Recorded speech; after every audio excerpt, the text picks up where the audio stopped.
In the heart of a distant land, nestled between rolling green hills and dense forests, lay the village of Agbadike. It was a place of prosperity, where the harvests were always bountiful, the rivers never ran dry, and sickness rarely struck. The people lived in harmony, bound together by deep traditions passed down for generations. But beneath this peaceful existence lurked a terrifying secret, one that no villager dared to speak of. Every 10 years, on the eve of the grand festival, a child would disappear. No one knew where they went, and no one asked. The village simply moved on, as if nothing had happened.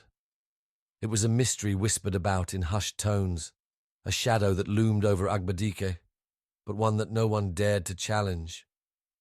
Obina, a curious 17-year-old boy, had always been warned by his mother, Mama Nena, to never question the ways of their people. But when his best friend, Ikenna, vanished just days before the festival, he could not remain silent. He knew that Ikenna would never run away. Something had taken him. Determined to uncover the truth, Obina sought out the village seer, Nwanyi Ugo, a blind old woman who lived on the outskirts of the village. She was feared and respected, known for speaking in riddles that often foretold doom. When Obina arrived at her hut, she greeted him as if she had been expecting him.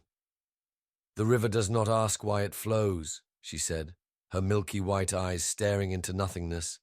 "But when the current is disturbed, disaster follows." Obina pressed her for answers, but all she did was whisper one chilling phrase, "The forest knows all." That night, unable to sleep, Obina made a decision. He would go into the Forest of Echoes, a forbidden place where no villager dared to venture. The elders spoke of spirits that roamed its depths, of trees that whispered secrets, and of eyes that watched from the darkness. But Obina's heart burned with determination. He had to find Ikenna. With only a torch in hand, he entered the forest. The air was thick and heavy, filled with strange noises that made his skin crawl. The deeper he went, the more unnatural everything seemed. Shadows moved even when there was no wind, and eerie whispers echoed between the trees. Then he found it, a hidden shrine built from stone and covered in ancient carvings. At its center stood a massive wooden mask, its hollow eyes staring lifelessly into the night. Beneath it lay the remnants of something chilling, bracelets, necklaces, and small pieces of clothing belonging to the lost children of Agbadike. A terrible realization struck Obina. The village's prosperity was no accident.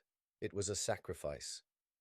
Every 10 years, a child was given to the spirit of the forest in exchange for the village's continued wealth and peace. The elders knew. Chief Okonkwo, the village leader, knew. The people knew, but they had chosen to forget, to pretend, to let fear silence them. Before Obina could react, a deep, guttural voice echoed through the forest. "You should not have come." The trees trembled. A towering figure emerged from the shadows, a monstrous being with glowing red eyes, its body covered in shifting tribal markings. Its presence sent a shiver through the air, a force so powerful that Obina could barely stand. "Another must take his place," the spirit rumbled, its gaze locking onto him.